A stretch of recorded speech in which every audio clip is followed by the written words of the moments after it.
Writing a good story is complicated. You have to somehow weave a cohesive narrative out of a chaotic storm of inspiration. If you're like me, you end up with hundreds of different ideas for characters, locations, and scenes just for one story. Without a clear through line, a spine holding everything together, your story will be a mess. The more books I've written, the more I've realized that the core of any great story is theme. Not only that, but every character, scene, and subplot can be traced back to that central theme. To show you what I mean, I'd like to share a visual analogy I call the story tree. But first things first, let's get clear on what exactly theme is. It might not be what you think.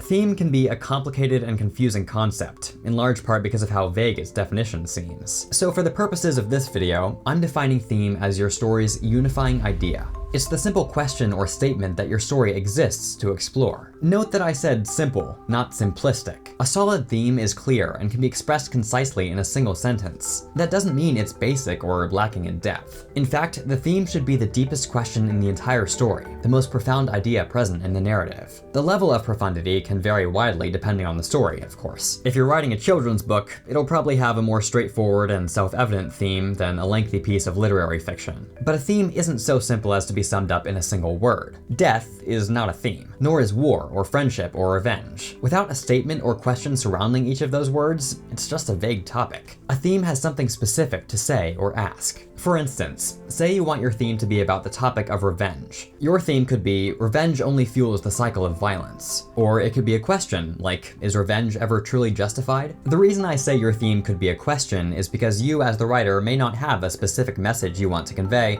but an open-ended mystery you want to explore. This is often the case with my stories. Sometimes, through the course of writing the story, I find an answer. Sometimes I leave it to the reader to make up their mind. One of the most annoying things a story can do is preach at you, so framing your theme as a question practically ensures that can't happen. Whether your theme is a statement or a question, it's your duty as the storyteller to explore both or all sides of it. Even if the writer has taken a side, the most honest stories present multiple perspectives on the theme, and stay away from caricature. But why should you have only one unifying idea? Why limit yourself to a single central theme? Screenwriter Robert McKee, in his book Story, calls this the controlling idea. What he writes here, I think, wonderfully sums up why having this singular thematic center is so important. He's talking about films, but of course this applies to all kinds of stories. The more beautifully you shape your work around one clear idea, the more meanings audiences will discover in your film as they take your idea and follow its implications into every aspect of their lives. Conversely, the more ideas you try to pack into a story, the more they implode upon themselves, until the film collapses into a rubble of tangential notions, saying nothing.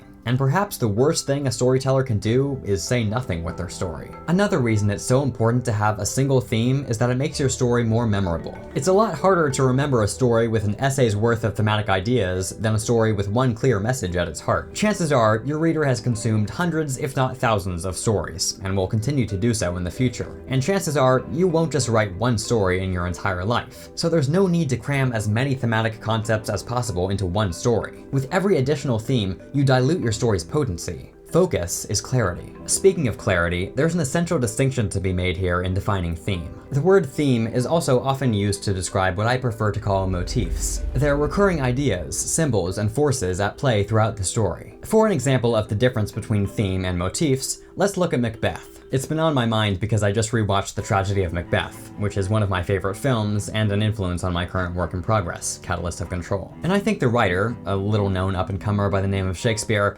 happens to be pretty great at what he does. The theme of Macbeth, the story's unifying idea, is that unchecked ambition leads to destruction. You see this destruction play out on multiple levels. Macbeth loses his morality, his mind, and eventually his life, and destroys the lives of many others in his pursuit of power. This theme is the backbone of the story, what everything connects to. But if you look up themes of Macbeth, you'll find a lot more than just that central idea. Good versus evil, loyalty, fate, appearance versus reality, supernatural influences, morality, guilt. All of these are definitely present in the story.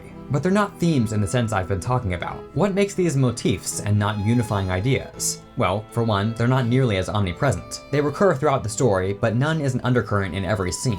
And importantly, they're not statements or questions. Unchecked ambition leads to destruction is a theme. Fate is not. Nor is good versus evil, although it seems closer. A theme has something important to declare, a clear message, or a specific question. Motifs also play an important role, and they serve as secondary through lines to tie the story together. But they're not the unifying idea, without which the story has no core. Let's imagine your story is a tree, I think of its theme as the trunk. It's what everything else branches out from. Characters and subplots may branch out in their own directions, but in a good story, they can all be traced back to the central theme. If they can't, they probably don't serve the story very well. Your story tree may be well pruned, where everything has a clear purpose and connection to the theme, or it might be a less tamed tree, with branching tangents that may not at first appear relevant to the theme. But ultimately, it's one tree, and everything can be traced back to the trunk. Tying everything back to a central theme works on all scales of narrative. For a short story, where economy is all important, it ensures everything contributes to the story's idea. It minimizes fluff. For an expansive saga, it keeps the story from getting too unwieldy and convoluted. It also gives you clear paths to take the story down, following related or contrasting themes. To extend this analogy further, you could say the roots of the tree are your own experiences and beliefs. They're a lot more expansive and varied than the single trunk, but they come together to form the foundation of your story's theme. This brings up another important point. If you don't have any strong feelings about or personal connection to your theme, the roots of your story will be shallow and sparse. If you don't really care about your theme, your readers will feel that. But drawing from your own life and unique perspective, you'll naturally arrive at themes that resonate with you. Tying everything in your story to a central theme will ensure a certain kind of cohesion, but it doesn't guarantee a logical narrative flow. To craft a story that's cohesive in both theme and the progression of its plot, you need causality. Each scene leads to the next in a string of cause and effect until the end. Every event in your story should be a domino that tips over a larger domino until you reach the biggest at the climax. This doesn't mean you have to tell your story linearly. Especially if you're dealing with multiple subplots, not every scene will lead directly into the next, since you'll be jumping around between different branches of the plot. But as long as those branches all come from the same trunk, this cutting back and forth style of storytelling doesn't feel too jarring or hard to follow. So by tying everything back to a central theme and following the natural progression of causality, you'll write a story that holds together both thematically and logically. Fail to do one or both of these things, and you'll end up with a pretty big mess on your hands. Why does theme matter? Why not write a story without a theme? To me, story is theme. So is character and setting and plot. Everything springs out from that unifying idea. You might think character or plot is the heart of a story, but what are those things but extensions, manifestations of theme? Your protagonist's internal flaw, which informs every aspect of their character, should be rooted in the theme. Secondary characters exist to embody a range of different viewpoints on the theme. The story's narrative arc is all about the expression and exploration of a theme, and the climax is the definitive thematic moment, usually validating the central thematic statement. Even locations and imagery can be rooted in theme, creating contrasts and parallels with thematic significance. This might seem reductive, and maybe it is, but it holds true in almost every successful story. I think the centrality of theme in storytelling speaks to something within us. The reason many of us write stories. To ask big questions, to express important ideas, to share profound truths. I'm a very theme-centric writer. For me, I write most of my stories because of the themes they'll allow me to explore. I start with a thematic question and build everything around that. But this is just my way, not the way. Some writers don't think about theme at all when they're starting to write a story. That's perfectly fine. Often, even without thinking consciously about theme, one will emerge naturally by the story's end. Sometimes, if you start out with an idea of what the story's theme should be, the story will show you, so to speak, that its real theme is something entirely different. The important thing is that, whether you had it in mind from the start or not, your story has one central theme holding everything together. Even if you don't intentionally give your story a theme, readers will instinctively or subconsciously look for one. We want to find the unifying idea of every story. We want to know why the story is being told. What's the point? What question or message is this all about? Because without one, a story feels arbitrary, piecemeal, and kinda like a waste of time.